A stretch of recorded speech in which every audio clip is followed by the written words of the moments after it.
Good afternoon class 8 student. आज पुनः शीर्षक प्रायश्चित्त को हम नियमित करते हैं। पिछले क्लास में पाठ के अन्य बातों को बताया गया था, समझाया गया था।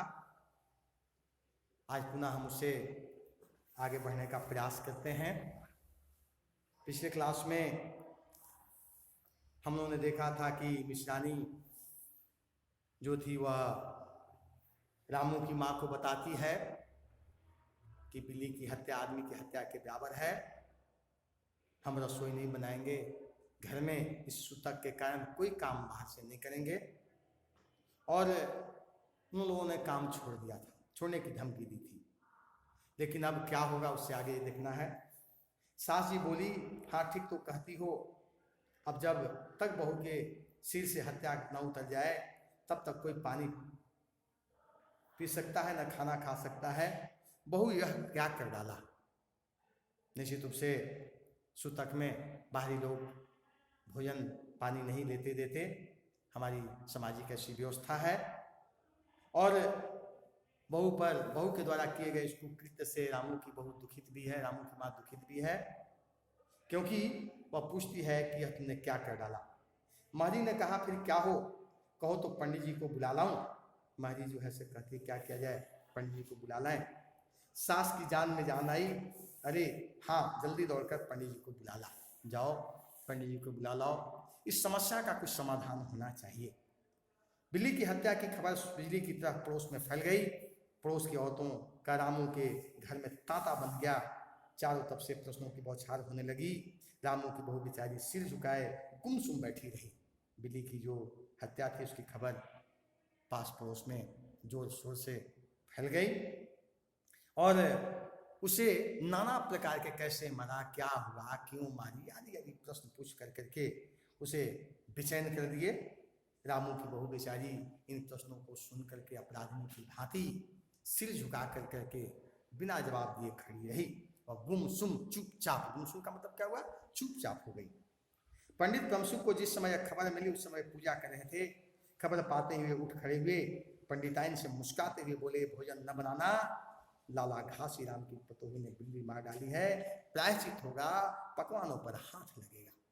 पंडित लोगों को इन सारी चीज़ों की बड़ी उम्मीद रहती है।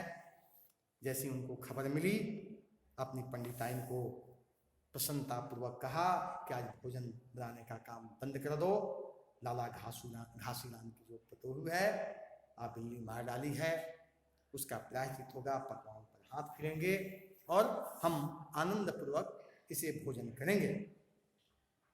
पंडित प्रमसुख चौबे छोटे से मोटे से आदमी थे। लंबाई 4 फुट 10 इंच और तोंद का घेरा 58 इंच।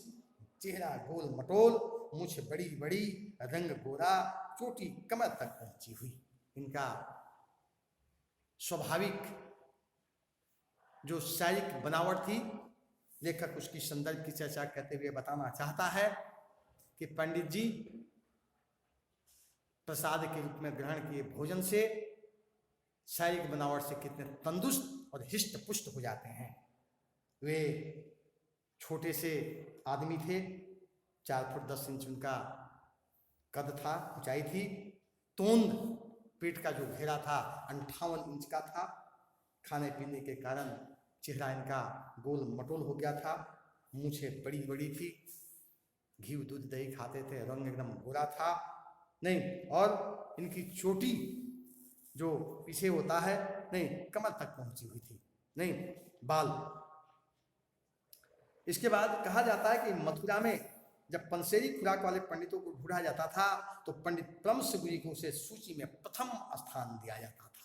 पंसेरी 5 शेर खाने वालों में, मथुरा के पंडितों में इनकी गिनती सबसे ऊपर से होती थी।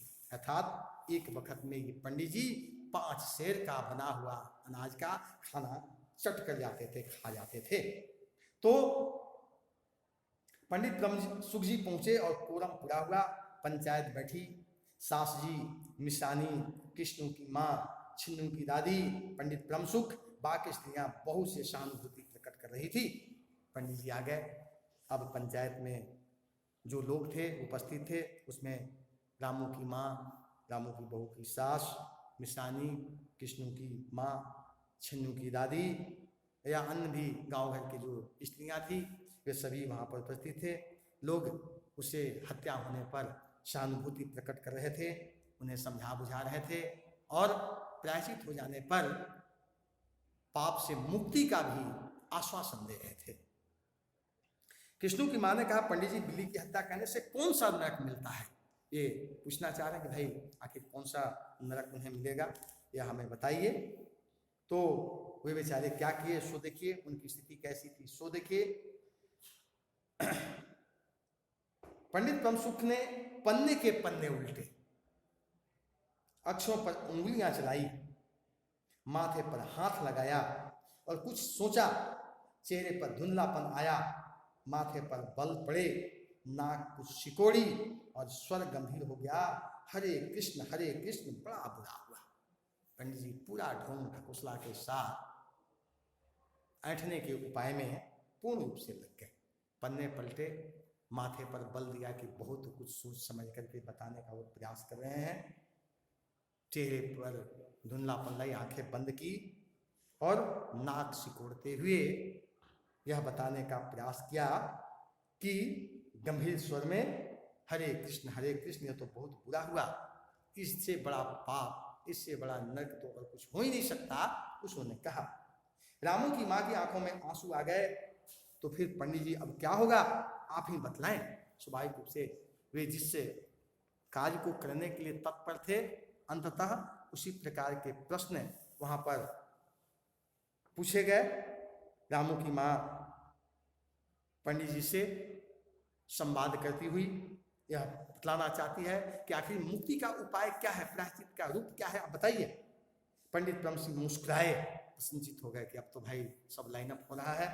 रामू की मां, चिंता की कौन सी बात है, हम पुरोहित फिर कौन दिन के लिए हैं, शास्त्रों में प्रायश्चित का विधान है, सो प्रायश्चित से सब कुछ ठीक हो जाएगा, आपको किसी भी प्रकार की कोई चिंता करने की जरूरत बिल्कुल नहीं है।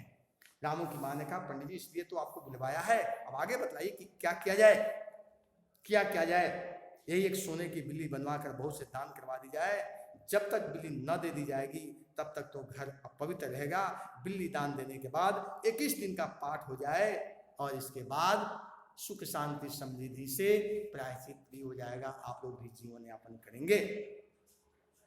बिल्ली, सोने की बिल्ली बनवा कर बहुत से दान करवा दी जाए। छिन्नू की दादी, हाँ और क्या, पंडित जी ठीक तो कहते हैं, बिल्ली अभी दान दे दी जाए और फिर पाठ हो जाए। पंडित ब्रह्मसुख मुस्कुराए, अपनी तोंद पर हाथ फेरते उन्होंने कहा, बिल्ली कितने तोले की बनवाई जाए?